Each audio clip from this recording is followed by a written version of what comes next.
मित्रों नमस्कार। मैं नाथ सोनांचली कथा कहानी और उपन्यास के इस अंक के साथ पुनः उपस्थित हूँ। दोस्तों, इस समय मैं वाचन कर रहा हूँ उपन्यास राग दरबारी का, जिसे लिखा है श्रीलाल शुक्ल ने। उपन्यास राग दरबारी के 9 अध्याय तक का वाचन अपने वाचन के पिछले क्रम में कर चुका हूँ।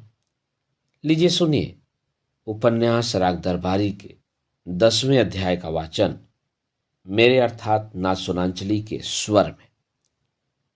छंगामल विद्यालय इंटर कॉलेज की स्थापना देश के नव नागरिकों को महान आदर्शों की ओर प्रेरित करने एवं उन्हें उत्तम शिक्षा देकर राष्ट्र का उत्थान करने हेतु हुई थी। कॉलेज का चमकीले नारंगी कागज पर छपा हुआ संविधान एवं नियमावली पढ़कर यथार्थ की गंदगी में लिपटा हुआ मन कुछ वैसा ही निर्मल और पवित्र हो जाता था जैसे भारतीय संविधान में मौलिक अधिकारों का अध्याय पढ़कर।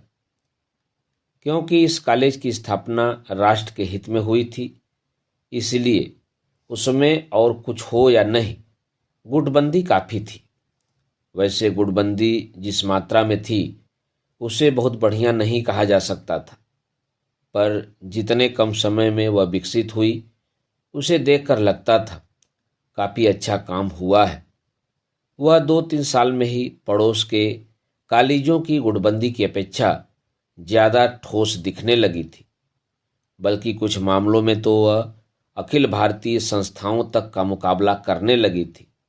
प्रबंध समिति में वैद्य जी का दबदबा था, पर रामाधीन भीम खेड़वी अब तक उसमें अपना गुट बना चुके थे। इसके लिए उन्हें बड़ी साधना करनी पड़ी। काफ़ी दिनों तक वे अकेले ही अपने गुट में बने रहे। बाद में एक आध मेंबर भी उनकी ओर खींचे। अब बड़ी मेहनत के बाद कॉलेज के नौकरों में 2 गुट बन गए थे, पर उनमें अभी बहुत काम होना था। प्रिंसिपल साहब तो वैद्य जी पर पूरी तरह आश्रित थे, पर खन्ना मास्टर अभी उसी तरह रामाधीन के गुट पर आश्रित नहीं हो पाए थे। उन्हें खींचना बाकी था। लड़कों में भी अभी दोनों गुटों का हमदर्दी के आधार पर अलग अलग गुट नहीं बने थे। उनमें आपसी गाली गलौज और मारपीट होती तो थी, पर इन कार्यक्रमों को अभी तक उचित दिशा नहीं मिल पाती थी। गुटबंदी के उद्देश्य से न होकर ये काम व्यक्तिगत कारणों से होते थे, और इस तरह लड़कों की गुंडागर्दी की शक्ति व्यक्तिगत स्वार्थों पर नष्ट होती जाती थी। उसका उपयोग राष्ट्र के सामूहिक हित में नहीं होता रहा था। गुटबंदों को अभी इस दिशा में भी बहुत काम करना था। यह सही है कि वैद्य जी को छोड़कर कॉलेज के गुटबंदों में अभी अनुभव की कमी थी। उनमें परिपक्वता नहीं थी, पर प्रतिभा थी। उसका चमत्कार साल में एक आध बार जब फूटता तो उसकी लहर शहर तक पहुंचती। वहाँ कभी कभी ऐसे दाव भी चले जाते थे जो बड़े बड़े पैदाइशी गुटबंदों को भी हैरानी में डाल देते। पिछले साल रामाधीन ने वैद्य जी पर एक ऐसा ही दाव फेंका था। वह खाली गया, पर उसकी चर्चा दूर दूर तक हुई। अखबारों में जिक्र आ गया। उससे एक गुटबंद इतना प्रभावित हुआ कि वह शहर से कॉलेज तक सिर्फ दोनों गुटों की पीठ ठोकने को दौड़ा चला आया। वह एक सीनियर गुटबंद था और अक्सर राजधानी में रहता था। पिछले 40 साल से वह अपने 24 घंटे केवल गुटबंदी के नाम अर्पित किए हुए था। वह अखिल भारतीय स्तर का आदमी था और उसके बयान रोज अखबार में पहले पन्नों पर छपते थे, जिसमें देशभक्ति और गुटबंदी का अनोखा संयम होता था। उसके एक बार कॉलेज में आ चुकने के बाद लोगों को इत्मीनान हो गया था कि यहाँ अब कॉलेज भले ही खत्म हो जाए, गुटबंदी खत्म नहीं होगी। सवाल है, गुटबंदी क्यों थी? यह पूछना वैसे ही है जैसे पानी क्यों बरसता है, सत्य क्यों बोलना चाहिए और ईश्वर क्या है। वास्तव में यह एक सामाजिक, मनोवैज्ञानिक यानी लगभग दार्शनिक सवाल है। इसका जवाब जानने के लिए दर्शन शास्त्र जानने की जरूरत है, और दर्शन शास्त्र जानने के लिए हिंदी का कवि या कहानीकार होने की जरूरत है। सभी जानते हैं कि हमारे कवि और कहानीकार वास्तव में दार्शनिक हैं और कविता या कथा साहित्य तो वे सिर्फ यूं ही लिखते हैं। किसी भी सुबुकवादी उपन्यास में पढ़ा जा सकता है कि नायक ने नायिका के जलते हुए होठों पर होठ रखे और कहा, नहीं नहीं निसी, मैं उसे नहीं स्वीकार कर सकता। वह मेरा सत्य नहीं है, वह तुम्हारा अपना सत्य है। निसी का ब्लाउज जिस्म से चूकर जमीन पर गिर जाता है। वह अस्फुट स्वर में कहती है, निक्कू, क्या तुम्हारा सत्य मेरे सत्य से अलग है? इसी को ठाएं कहते हैं। इसी के साथ निसी और निक्कू फिलॉसफी की 1000 मीटर वाली दौड़ में निकल पड़ते हैं। अब निसी की ब्रा भी जमीन पर गिर जाती है। निक्कू की टाई और कमीज हवा में उड़ जाती है। गिरते पड़ते, एक दूसरे पर लौटते पुड़ते, वे मैदान के दूसरे छोर पर लगे हुए फीते को सत्य समझकर किसी तरह यहां पहुंचते हैं। तब पता चलता है वह सत्य नहीं है। फिर संयोग श्रृंगार, जलते हुए होठ, फिलॉसफी की मार। थोड़ी ही देर में वे मैदान छोड़कर जंगल में आ जाते हैं और पत्थरों से छिलते हुए, कांटों से बिधे नंगे बदन झांक झांक कर प्रत्येक झाड़ी में देखते हैं और इस तरह नंगापन, सुबुक चूमा चाटी, व्याख्यान आदि के माहौल में उस खरगोश का पीछा करते रहते हैं जिसका कि नाम सत्य है। यह फिलॉसफी लगभग सभी महत्वपूर्ण काव्यों और कथाओं में होती है और इसीलिए ठीक नहीं कि इस उपन्यास के पाठक भी काफ़ी देर से फिलॉसफी के एक लड़के का इंतजार कर रहे हों और सोच रहे हों कि हिंदी का यह उपन्यास इतनी देर से और सब तो कह रहा है, फिलॉसफी क्यों नहीं कहता? क्या मामला है? यह फ्रॉड तो नहीं है? यह सही है कि सत्य, अस्तित्व आदि शब्दों के आते ही हमारा कथाकार चिल्ला उठता है, सुनो भाइयों, यह किस्सा कहानी रोककर मैं थोड़ी देर के लिए तुमको फिलॉसफी पढ़ाता हूँ ताकि तुम्हें यकीन हो जाए कि वास्तव में मैं फिलॉसफर था, पर बचपन के कुसंग के कारण यह उपन्यास या कविता लिख रहा हूँ। इसलिए हे भाइयों, लो यह 16 पेजी फिलॉसफी का लटका, और अगर मेरी किताब पढ़ते पढ़ते तुम्हें भ्रम हो गया हो कि मुझे औरों जैसी फिलॉसफी नहीं आती, तो उस भ्रम को इस भ्रम से काट दो। तात्पर्य यह है क्योंकि फिलॉसफी बघारना प्रत्येक कवि और कथाकार के लिए अपने आप में एक वैल्यू है। क्योंकि मैं कथाकार हूँ, क्योंकि सत्य, अस्तित्व आदि तरह की गुटबंदी जैसे एक महत्वपूर्ण शब्द का जिक्र आ चुका है, इसलिए 16 पृष्ठ के लिए तो नहीं, पर 1-2 पृष्ठ के लिए अपनी कहानी रोककर मैं भी पाठकों से कहना चाहूँगा कि सुनो सुनो हे भाइयों, वास्तव में मैं तो एक फिलॉसफर हूँ, पर बचपन के कुसंग के कारण। वेदांत के अनुसार, जिसका हवाला वैद्य जी आयुर्वेद के पर्याय के रूप में दिया करते थे, गुटबंदी परात्मानुभूति की चरम दशा का एक नाम है। उसमें प्रत्येक तू मैं को और प्रत्येक मैं तू को अपने से ज़्यादा अच्छी स्थिति में देखता है। वह उस स्थिति को पकड़ना चाहता है। मैं तू को और तू मैं को मिटाकर मैं की जगह तू और तू की जगह मैं बन जाना चाहता है। वेदांत हमारी परंपरा है और चूंकि गुटबंदी का अर्थ वेदांत से खींचा जा सकता है, इसलिए गुटबंदी भी हमारी परंपरा है और दोनों हमारी सांस्कृतिक परंपराएं हैं। आज़ादी मिलने के बाद हमने बहुत सी सांस्कृतिक परंपराओं को फिर से खोद कर निकाला है। तभी हम हवाई जहाज़ से यूरोप जाते हैं, पर यात्रा का प्रोग्राम ज्योतिषी से बनवाते हैं, फॉरेन एक्सचेंज और इनकम टैक्स की दिक्कतें दूर करने के लिए बाबाओं का आशीर्वाद लेते हैं, स्कॉच विस्की पीकर भगंदर पालते हैं और इलाज के लिए योगाश्रमों में जाकर सांस फुलाते हैं, पेट सिकोड़ते हैं। उसी तरह विलायती तालीम में पाया हुआ जनतंत्र स्वीकार करते हैं और उसको चलाने के लिए अपनी परंपरागत गुटबंदी का सहारा लेते हैं। हमारे इतिहास में चाहे युद्धकाल रहा हो या शांतिकाल, राजमहलों से लेकर खलिहानों तक गुटबंदी द्वारा मैं को तू और तू को मैं बनाने की शानदार परंपरा रही है। अंग्रेजी राज में अंग्रेजों को बाहर भगाने के झंझट में कुछ दिनों के लिए हम उसे भूल गए थे। आज़ादी मिलने के बाद अपनी और परंपराओं के साथ इसको भी हमने बढ़ावा दिया है। अब हम गुटबंदी को तू तू मैं, लात जूता, साहित्य और कला आदि सभी पद्धतियों से आगे बढ़ा रहे हैं। यह हमारी सांस्कृतिक आस्था है। यह वेदांत को जन्म देने वाली देश की उपलब्धि है। यही संक्षेप में गुटबंदी का दर्शन, इतिहास और भूगोल है। इन मूल कारणों के साथ कॉलेज में गुटबंदी का एक दूसरा कारण लोगों का यह विचार था कि कुछ होते रहना चाहिए। यहाँ सिनेमा नहीं है, होटल नहीं है, काफ़ी हाउस नहीं, मारपीट, छुरेबाजी, सड़क की दुर्घटनाएं, नए नए फैशनों की लड़कियां, नुमाइशें, गाली गलौज वाली सार्वजनिक सभाएं, ये भी नहीं है। लोग कहाँ जाएं, क्या देखें, क्या सुने, इसलिए कुछ होते रहना चाहिए। 4 दिन हुए, कॉलेज में एक प्रेम पत्र पकड़ा गया जो एक लड़के ने लड़की को लिखा था। लड़के ने चालाकी दिखाई थी। पत्र पढ़ने से लगता था कि वह सवाल नहीं, लड़की के पत्र का जवाब है, पर चालाकी कारगर नहीं हुई। लड़का डांटा गया, पीटा गया, कॉलेज से निकाला गया। फिर उसके बाप के इस आश्वासन पर कि लड़का दोबारा प्रेम नहीं करेगा और इस वादे पर कि कॉलेज के नए ब्लॉक के लिए 25,000 ईंटें दे दी जाएंगी, कॉलेज में फिर से दाखिल कर लिया गया। कुछ हुआ भी तो उसका असर 4 दिन से ज़्यादा नहीं रहा।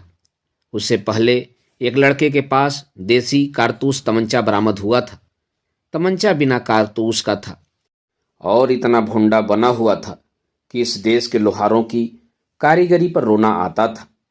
पर इन कमजोरियों के होते हुए भी कॉलेज में पुलिस आ गई और लड़के को और वैद्य जी का आदमी होने के बावजूद क्लर्क साहब को लेकर थाने पर चली गई। लोग प्रतीक्षा करते रहे कि कुछ होने वाला है और लगा कि 4-6 दिन तक कुछ होता रहेगा। पर शाम तक पता चला कि जो निकला था वह तमंचा नहीं था, बल्कि लोहे का एक छोटा सा टुकड़ा था। और क्लर्क साहब थाने पर पुलिस के कहने से नहीं, बल्कि अपने मन से तफरीह करने के लिए चले गए थे। और लड़का गुंडागिरी नहीं कर रहा था, बल्कि बांसुरी बहुत अच्छी तरह बजाता था। शाम को जब क्लर्क तफरीह करता हुआ और लड़का बांसुरी बजाता हुआ थाने से बाहर निकला तो लोगों की तबीयत गिर गई। वे समझ गए कि यह तो कुछ भी नहीं हुआ और उनके सामने फिर वही शाश्वत प्रश्न पैदा हो गया, अब क्या हो। इस वातावरण में लोगों की निगाह प्रिंसिपल साहब और वैद्य जी पर पड़ी थी। वैद्य जी तो अपनी जगह मदन मोहन मालवीय शैली की पगड़ी बांधे हुए इत्मीनान से बैठे थे, पर प्रिंसिपल साहब को देखकर लगता था कि वे बिना किसी सहारे के बिजली के खंभे पर चढ़े हुए और दूर से ही किसी को देखकर चीख रहे हैं, देखो देखो, वह कोई शरारत करना चाहता है। उनकी निगाह में संदेह था और अपनी जगह पर चिपके हुए प्रत्येक भारतवासी का यह भय था कि कोई हमें खींचकर हटा न दे। लोग कमजोरी ताड़ गए और उनको और उसी लपेट में वैद्य जी को लुलुहाने लगे। उधर वे लोग भी मार न पड़ जाए इस डर से पहले से ही मारने पर आमादा हो गए। उन्हीं दिनों एक दिन खन्ना मास्टर को किसी ने बताया कि हर कॉलेज में एक प्रिंसिपल और एक वाइस प्रिंसिपल होता है। वे इतिहास पढ़ाते थे और कॉलेज के सबसे बड़े लेक्चरार थे। इसी धोखे में वे एक दिन वैद्य जी से कह आए कि उन्हें वाइस प्रिंसिपल बनाया जाना चाहिए।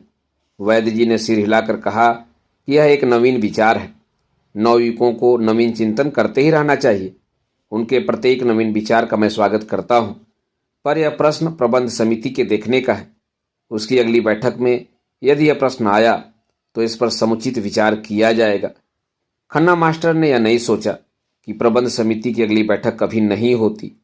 उन्होंने तत्काल वाइस प्रिंसिपल का पद पाने के लिए एक दरख्वास्त लिखी और प्रिंसिपल को इस प्रार्थना पत्र के साथ दे दी कि इसे प्रबंध समिति की अगली बैठक में पेश कर दिया जाए। प्रिंसिपल साहब खन्ना मास्टर की इस हरकत पर हैरान रह गए। उन्होंने वैद्य जी से जाकर पूछा, खन्ना को यह दरख्वास्त देने की सलाह आपने दी है? इसका उत्तर वैद्य जी ने 3 शब्दों में दिया, अभी नवयुवक है।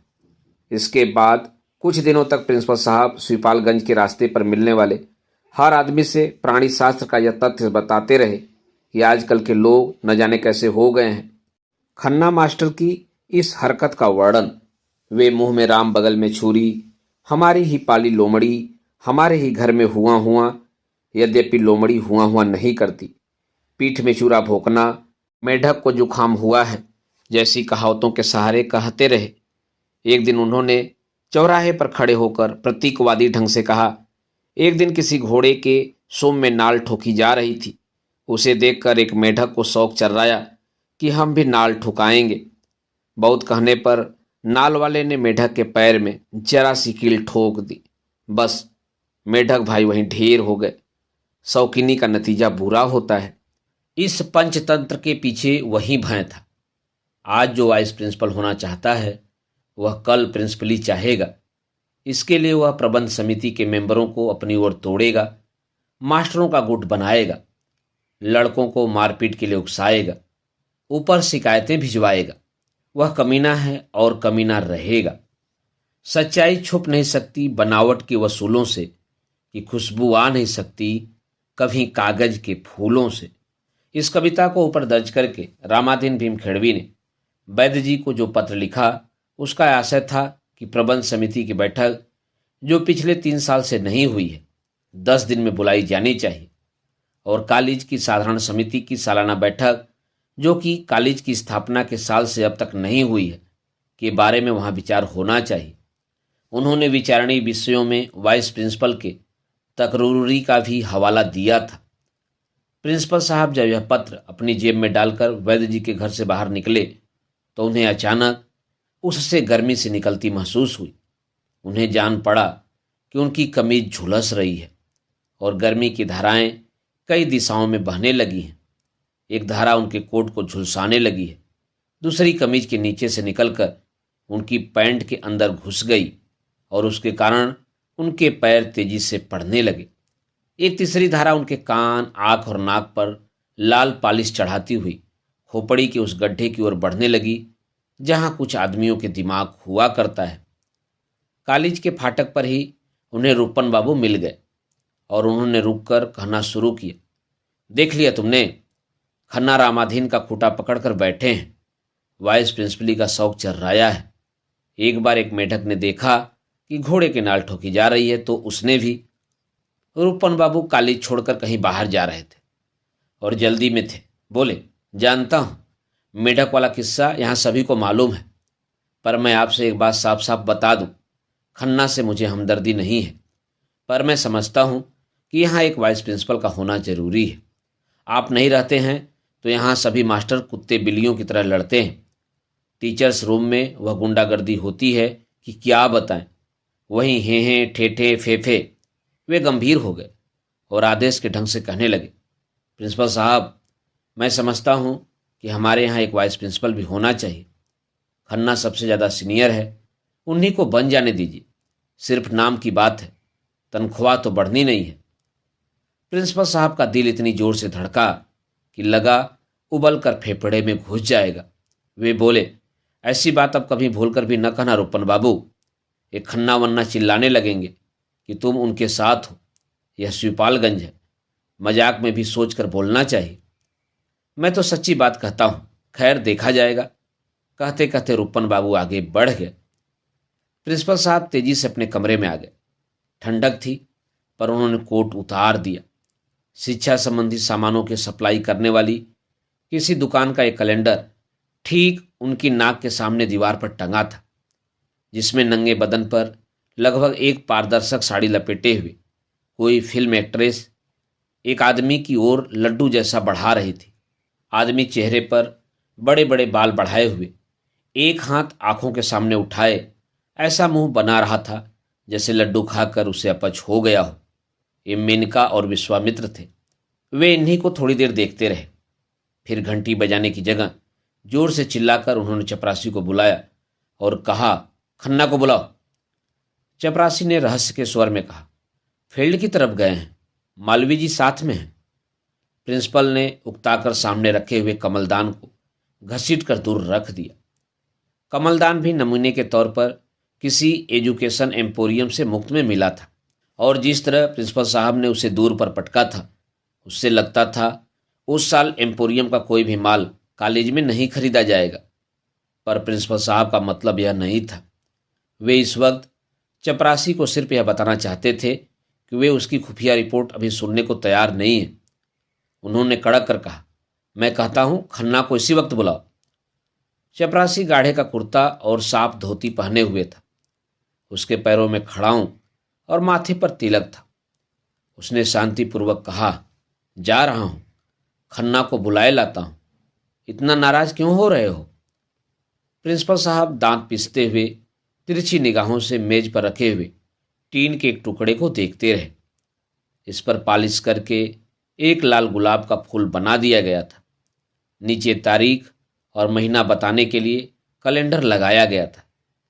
इसे शराब बनाने की एक प्रसिद्ध फर्म ने पंडित जवाहरलाल नेहरू की यादगार में बनवाया था और मुफ्त में चारों दिशाओं में इस विश्वास के साथ भेजा था कि जहां यह कैलेंडर जाएगा वहां की जनता पंडित जवाहरलाल नेहरू के आदर्शों को और इस फर्म की शराब को कभी न भूलेगी।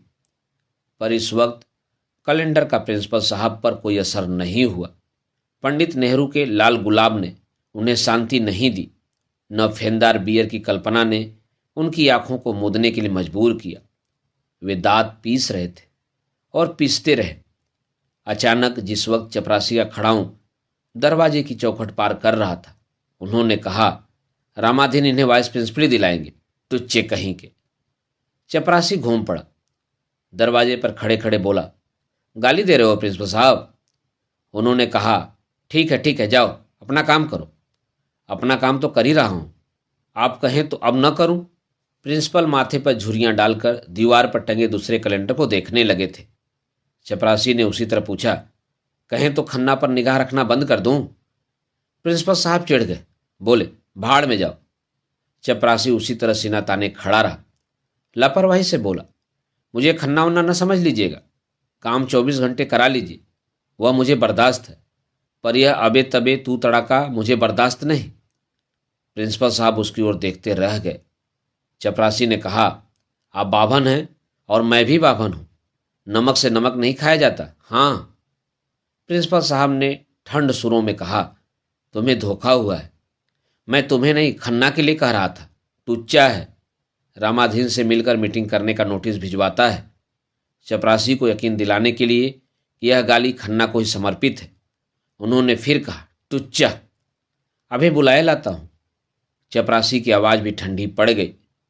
प्रिंसिपल साहब खड़ाऊं की धीमी पड़ती हुई खटखट सुनते रहे। उनकी निगाह एक तीसरे कैलेंडर पर जाकर केंद्रित हो गई, जिसमें 5-5 साल के 2 बच्चे बड़ी बड़ी राइफलें लिए बर्फ पर लेटे थे और शायद चीनियों की फौज का इंतजार कर रहे थे और इस तरह बड़े कलात्मक ढंग से बता रहे थे कि फैक्ट्री में जूट के थैले सबसे अच्छे बनते हैं। प्रिंसिपल साहब इस कैलेंडर पर निगाह जमाकर बैठे हुए खन्ना का इंतजार करते रहे और सोचते रहे कि इसे वाइस प्रिंसिपल का शौक न चर्राया होता तो कितना अच्छा होता। वे भूल गए कि सबके अपने अपने शौक हैं। रामाधीन भीमखेड़वी को चिट्ठी के आरंभ में उर्दू कविता लिखने का शौक है। खुद उन्हें अपने दफ्तर में रंग बिरंगे कैलेंडर लटकाने का शौक है। और चपरासी को, जो कि क्लर्क की तरह वैद्य जी का रिश्तेदार था, अकड़कर बात करने का शौक है। प्रिंसिपल साहब खन्ना का इंतजार करते रहे। उधर होने वाली घटना को ऐतिहासिक बनाने के लिए बाहर के बरामदे में क्लर्क साहब आकर खड़े हो गए। दीवार के पीछे और खिड़की के नीचे ड्रिल मास्टर टांग पसार कर खड़े खड़े पेशाब करने की बजाय बीड़ी पीने लगे। इस बात का खतरा नहीं रहा कि खन्ना और प्रिंसिपल साहब का संवाद जनता तक पहुंचने के पहले ही हवा में उड़ जाएगा। रात रंगनाथ और बदरी छत पर कमरे में लेटे थे और सोने के पहले की बेतरीब बातें शुरू हो गई थी। रंगनाथ ने अपनी बात खत्म करते हुए कहा, पता नहीं चला कि प्रिंसिपल और खन्ना मास्टर में क्या बात हुई। ड्रिल मास्टर बाहर खड़ा था। खन्ना मास्टर ने चीख कर कहा, आपकी यही इंसानियत है। वह सिर्फ इतना ही सुन पाया। बद्री ने जम्हाई लेते हुए कहा, प्रिंसिपल ने गाली दी होगी, उसी के जवाब में उसने इंसानियत की बात कही होगी। यह खन्ना इसी तरह बात करता है, साला बांगड़ू है। रंगनाथ ने कहा, गाली का जवाब तो जूता है। बद्री ने इसका कोई जवाब नहीं दिया। रंगनाथ ने फिर कहा, मैं तो देख रहा हूं यहां इंसानियत का जिक्र ही बेकार है। बद्री ने सोने के लिए करवट बदल ली। गुड नाइट कहने की शैली में बोले, सो तो ठीक है, पर यहां जो भी क ख ग घ पढ़ लेता है उर्दू भोंकने लगता है। बात बात में इंसानियत इंसानियत करता है। कल्ले में जब बूता नहीं होता तभी इंसानियत के लिए जी हुड़कता है। बात ठीक थी। शिवपालगंज में इन दिनों इंसानियत का बोलबाला था। लौंडे दोपहर की घनी अमराइयों में जुआ खेलते थे। जीतने वाले जीतते थे, हारने वाले कहते थे यही तुम्हारी इंसानियत है। जीतते ही तुम्हारा पेशाब उतर आता है, रखने का बहाना ढूंढने लगते हो। कभी कभी जीतने वाला भी इंसानियत का प्रयोग करता था। वह कहता, क्या इसी का नाम इंसानियत है? एक दाव हारने में ही पिलपिला गए। यहाँ 4 दिन बाद हमारा एक दाव लगा तो उसी में हमारा पेशाब बंद कर दोगे? ताड़ी घर में मजदूर लोग सिर को दाएं बाएं हिलाते रहते हैं। 1962 में भारत को चीन के विश्वासघात से जितना सदमा पहुंचा था, उसी तरह के सदमे का दृश्य पेश करते हुए वे कहते, बुधवा ने पक्का मकान बनवा डाला, कारखाने वालों के ठाठ है। हमने कहा पाहुन आए हैं, ताड़ी के लिए 2 रुपये निकाल दो, तो उसने सीधे बात नहीं की, पिछल्ला दिखा के चला गया। बताओ नगेसर, क्या यही इंसानियत है? यानी इंसानियत का प्रयोग शिवपालगंज में उसी तरह और चालाकी का लक्षण माना जाता था जिस तरह राजनीति में नैतिकता का। यह दूसरी बात है कि बद्री पहलवान इसे कल्ले की कमजोरी समझते थे। यह संदेश देकर और नैतिकता पर उसे लागू करने के लिए रंगनाथ को जागता छोड़कर वे बात की बात में सो गए। रंगनाथ कंबल ओढ़े छत की ओर देखता हुआ लेटा रहा। दरवाजा खुला था और बाहर चांदनी फैली थी। थोड़ी देर उसने सोफिया लारेन और एलिजाबेथ का ध्यान किया, पर कुछ क्षण बाद ही इसे चरित्रहीनता की अलामत मानकर वो अपने शहर के धोबी की लड़की के बारे में सोचने लगा, जो धुलाई के कपड़ों से अपने लिए पोशाक निकालते वक्त पिछले दिनों बिना बाह के ब्लाउजों को ज़्यादा तरजीह देने लगी थी। कुछ देर में इस परिस्थिति को भी कुछ घटिया समझकर फिल्मी अभिनेत्रियों पर उसने दोबारा ध्यान लगाया और इस बार राष्ट्रीयता और देश प्रेम के नाम पर लीज टेलर आदि को भुलाकर वहीदा रहमान और सायरा बानू का सहारा पकड़ा। 2-4 मिनट बाद ही वह इस नतीजे पर पहुंचने लगा कि हर बात में विलायत से प्रेरणा लेना ठीक नहीं है और ठीक से मन लग जाए तो देश प्रेम में भी बड़ा मजा है। अचानक उसे नींद सी आने लगी और बहुत कोशिश करने पर भी सायरा बानू के समूचे जिस्म के सामने उसके ध्यान का रकबा छोटा पड़ने लगा। उसमें कुछ शेर और भालू छलांगे लगाने लगे। उसने एक बार पूरी कोशिश से सायरा बानू को धड़ से पकड़कर घसीटना चाहा, पर वह हाथ से बाहर फिसल गई और उसी सौदे में शेर और भालू भी बाहर निकल गए। तभी उसके दिमाग में खन्ना मास्टर की बनती बिगड़ती हुई तस्वीर 2-1 बार लुपलुपाई और एक शब्द गुजरने लगा, इंसानियत इंसानियत।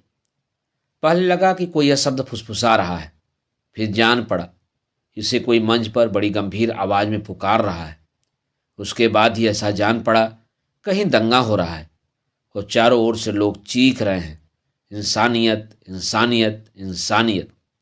वह जाग पड़ा और जागते ही शोर सुनाई दिया, चोर चोर चोर, जाने ना पाए पकड़ लो, चोर चोर चोर।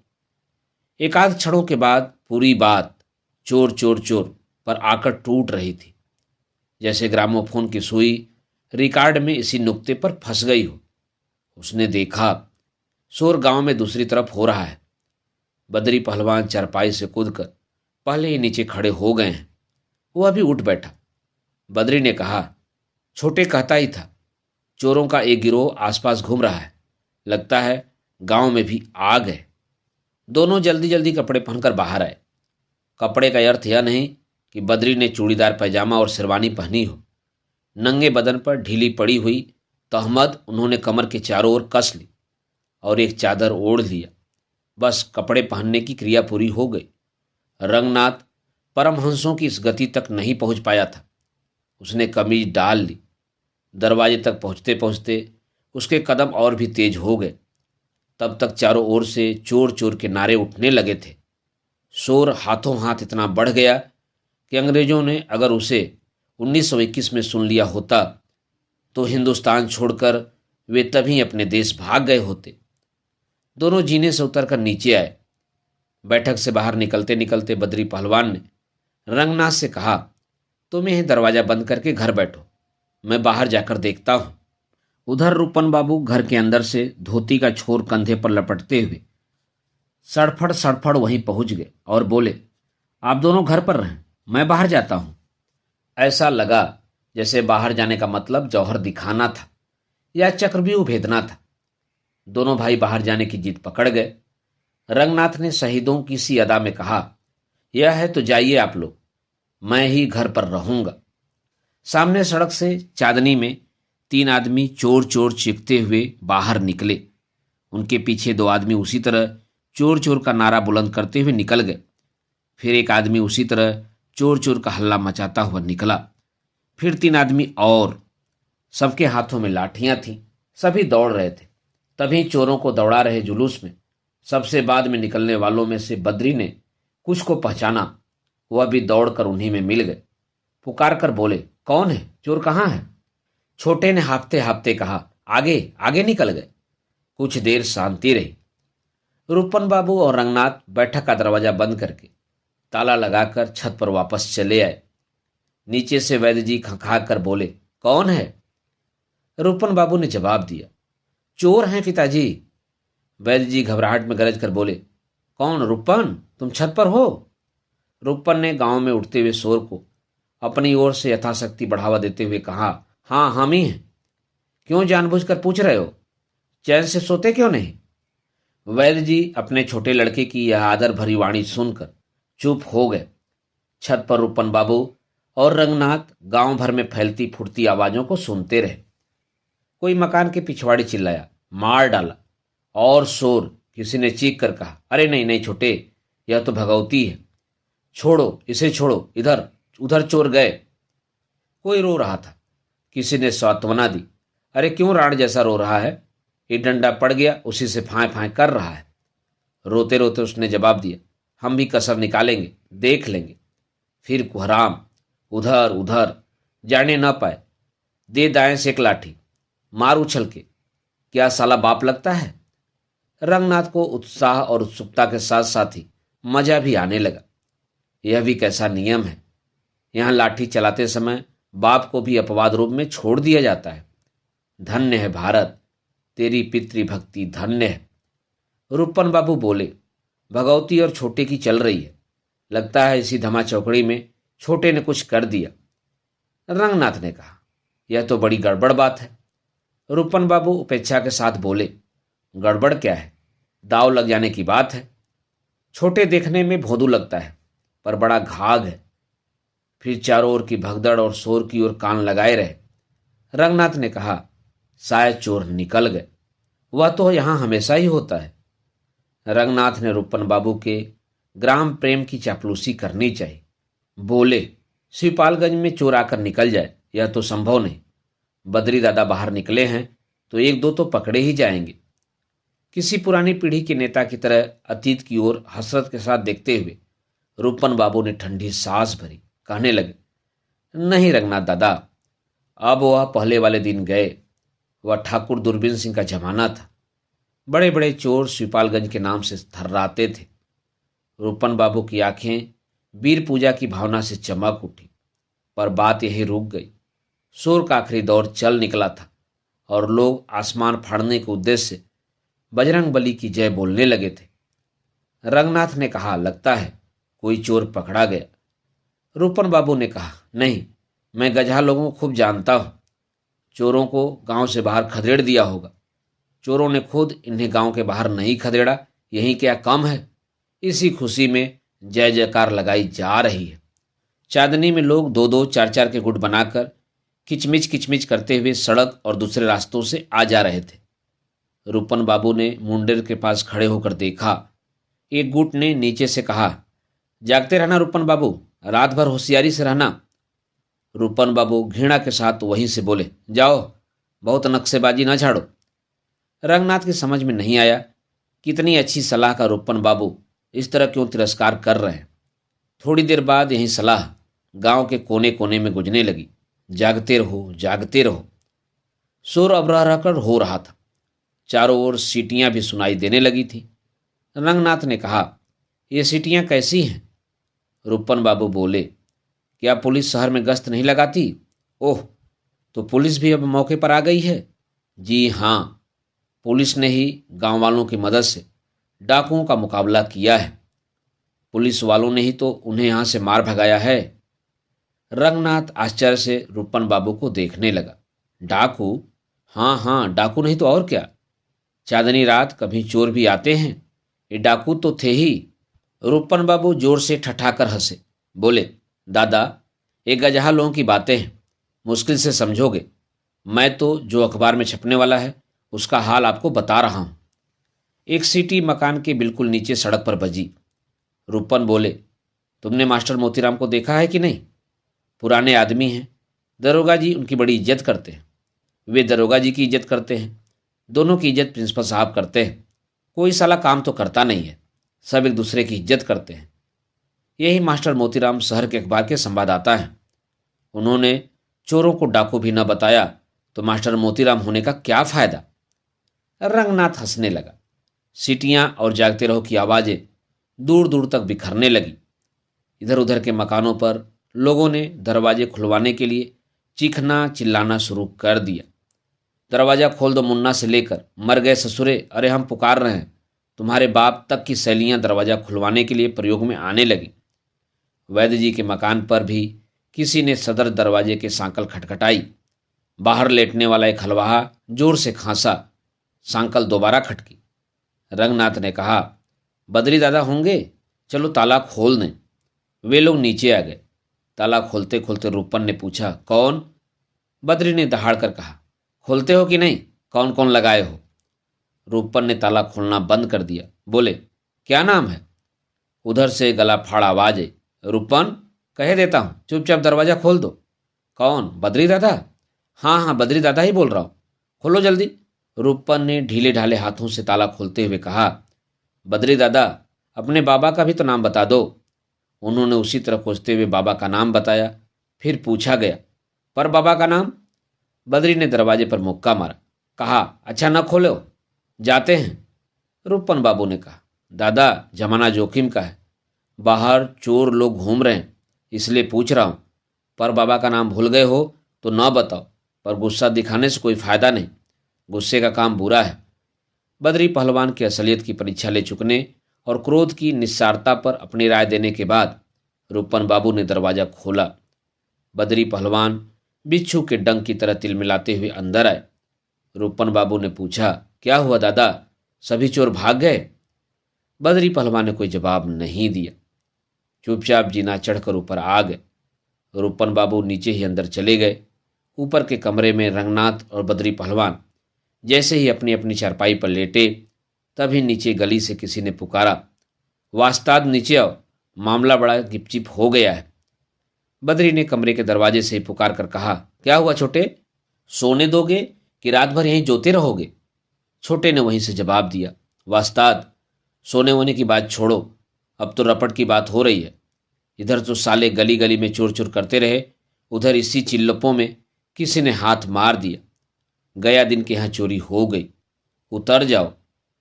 दोस्तों, अभी आप सुन रहे थे उपन्यास राग दरबारी के 10वें अध्याय का वाचन मेरे अर्थात नासुनांचली के स्वर में।